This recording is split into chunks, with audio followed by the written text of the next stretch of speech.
আপনাকে সরকার আপনি টেকনোক্রেট মন্ত্রী হচ্ছেন না না যদি আপনাকে স্যার প্রস্তাব করে স্যার আমি এগুলো কিচ্ছু জানি না। আর সম্পদ হিসাব বেশিরভাগ দিয়ে দেওয়া আছে। অ্যাটলিস্ট আমি তো বহু আগে দিয়ে দিয়েছি, 2 বছরে দিয়ে দিয়েছি। আমি তো 70-এর কাছাকাছি দেবো, 70 বা না, বাকি 30 আমি বলছি, কারণ আমি একটু প্র্যাগমেটিক। আমি নিজের ড্রাম কিন্তু খুব কমই বাজাই। আমার ভাস্তারা ওই দিন বলছে, চাচু আপনার আমরা প্রাউড, আপনি ড্রাম বাজান না কেন? আমি তো বাধ্য এগুলো রাখো। তো আমি সাধারণত একটু যে আমাদের অনেকগুলো করার ইচ্ছা ছিল, সেগুলো আমরা করতে পারি নাই, আমাদের কাছে এক্সপেক্টেশন। সেকেন্ড, যেগুলো করেছি একেবারে শেষ করে দিয়ে দিতে পারি নাই। অতএব ডেফিনেটলি 100 মার্ক কেন দেবো আমাকে? 70-80 হলে আমি মনে করি যে উই হ্যাভ স্টার্টেড। এবং কালকে আমি পিআরএ সেমিনারও বলেছি, আমরা শুরু করে দিলাম। এবং যেগুলো আমরা শুরু করেছি জনগণের স্বার্থের জন্য, আমাদের কোনো এজেন্ডা ছিল না। এবং আমি পলিটিক্যাল স্পেয়ারেও বলছি, আমরা সহজে কিন্তু এগুলো এড়াতে পারবেন না। ইনবিআর একটা পুরোপুরি একটা কার্যকরী করা, ইনবিআর ভাগ হয়েছে, কিন্তু আসলে কাজগুলো পলিসি বিভাগগুলো যে শুরু করতে পারতাম বেটার হতো আর কি। তবুও ট্যাক্স পলিসি আমরা একটা রিপোর্ট দিয়ে যাচ্ছি, আপনারা জানেন, ডক্টর জাহিদ রিসার্চটা পুরো ওটা গাইডলাইন হিসাবে কাজ করবে। তারপরে আপনার অন্য যে কতগুলো বাংলাদেশ ব্যাংকের ব্যাপারে ওরা বলছে যে স্বাধীনতা দিতে হবে, কিন্তু আমরা অনেক চিন্তা ভাবনা করে দেইনি যে এটা খুব লোডেড। আর বাংলাদেশ ব্যাংকের আইনটা কিন্তু একটা পার্টিকুলার গভর্নর মিনিস্টার হবে কিনা সেটা না, কিন্তু ভেতরে তার কতটুকু অপারেশনাল ইসে থাকবে। কিন্তু আমি মনে করি 4 বছর আমি ছিলাম, আমি কিন্তু কোনো অসুবিধা হয় নাই, গভর্নমেন্ট থেকে কোনো ইন্টারফারেন্স করে না।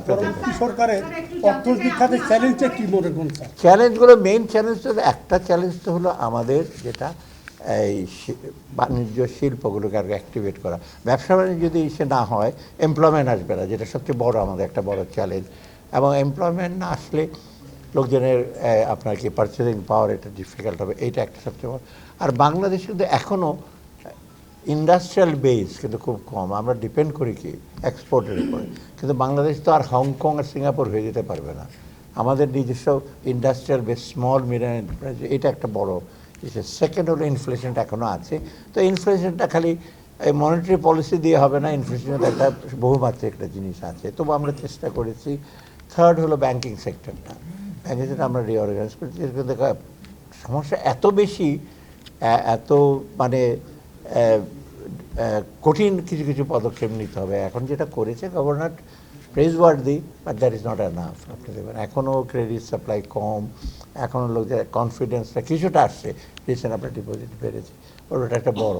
ক্যাপিটাল মার্কেটটা আমাদের জন্য খুব একটা, আমি চেষ্টা করেছি, এটা বেশি ব্যস্ত ছিলাম আমরা যে রেগুলেশনটা ইস্যু করার জন্য। ক্যাপিটাল মার্কেটে যাচ্ছে তাই অবস্থা ছিল, আপনার ভিতরে তারা জানেন যে হয়েছে। আপনাদের হাইকোর্টে বহু কেস আছে, কিছু করতে গেলে হাইকোর্টে ওরা চলে যায় অনেকগুলো।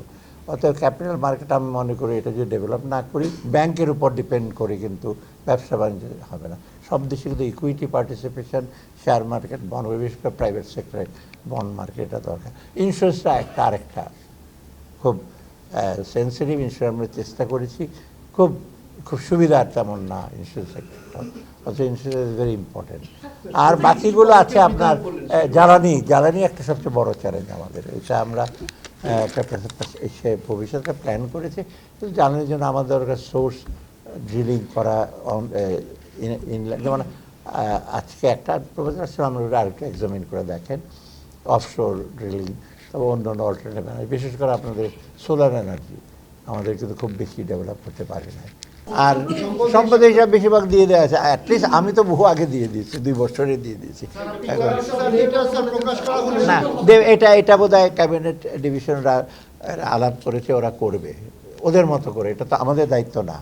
মানে আমাদের জবাবদিহিতা তো ক্যাবিনেট ডিভিশন আমরা দিয়েছি, তারপর ওরা যেভাবে করে বোধ হয়। আমি আপনাকে সরকার আপনি টেকনোক্রেট মন্ত্রী হচ্ছেন না না যদি আপনাকে স্যার প্রস্তাব করে স্যার আমি এগুলো কিচ্ছু জানি না। প্রস্তাব যদি করে আপনি স্যার শোনেন, আমি তো চাকরি অফ অ্যান্ড গভর্নমেন্টের মাঝখানে মাস্টারি করলাম অনেক, ওরা এখন বলছে আবার ফিরে যেতে।